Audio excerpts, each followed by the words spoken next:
A busy night tonight in the skies over the valley. Right now, the military is in the middle of a big training exercise over Phoenix.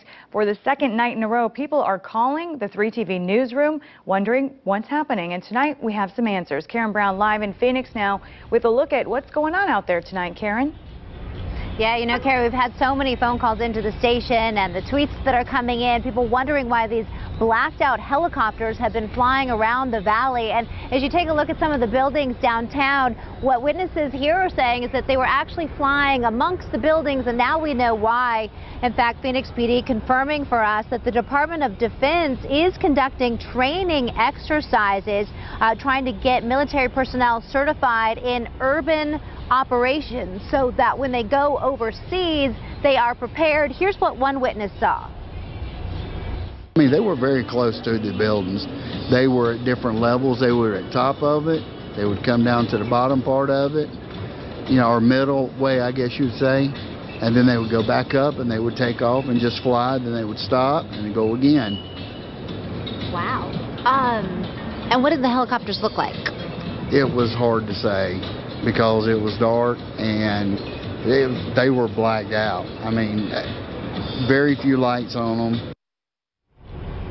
All right, and another live look here. In fact, we can tell you that these exercises will be going on here in Phoenix as well as Tempe, Mesa, and Scottsdale. They will end on the 22nd. This is a nationwide effort, so it's not just Phoenix. But again, folks are wondering what in the world is going on, and now we know. Reporting live from downtown Phoenix, I'm Karen Brown. Now back to you. All right, Karen, thank you very much. This is a nationwide effort, so it's not just Phoenix. Los Angeles, and indeed a large part of Southern California, a priority right now for protection against a terrorist attack. But why now? NBC4's Conan Nolan is live in San Pedro with a look at what's at stake. Conan? Chuck, it used to be when people talked about port security, they meant something like this. This is the USS Iowa behind me. But now they're concerned about the ship on the other side of the water, a container ship from some foreign port. The concern is those containers. They want to make sure they're here for commerce and trade and not for something else. At the Sacred Grounds coffee shop in San Pedro, they don't spend too much time thinking about a nuclear attack. Some found the news suspect. They say it's for radiation, but what else is it really going to be used for? But former Port Commission President John Wentworth says this should be celebrated. This is a very good new thing that just happened. The U.S. Department of Homeland Security has awarded a grant to the city of L.A. to expand its system to prevent a radiological or nuclear attack through the Los Angeles Long Beach harbors. Mayor Eric Garcetti today called it a detection halo.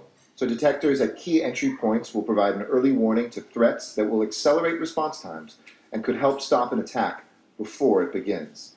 It is the largest port complex in the nation, bringing in an estimated $1 billion worth of commerce each day. There have been worries that terrorist groups could use the maze of cargo containers to unleash a weaponized or radioactive nuclear device on the city. The sophistication of the monitors and how they search for trouble are a secret. So those are not things that we try to discuss out loud, of course, but we have capabilities across the spectrum.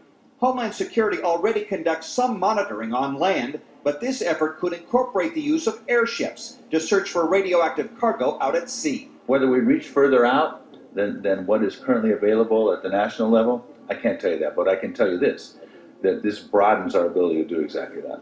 A radiological detection center will be set up to analyze data, and if a problem is discovered, organize a response. Potentially anything could be coming in here.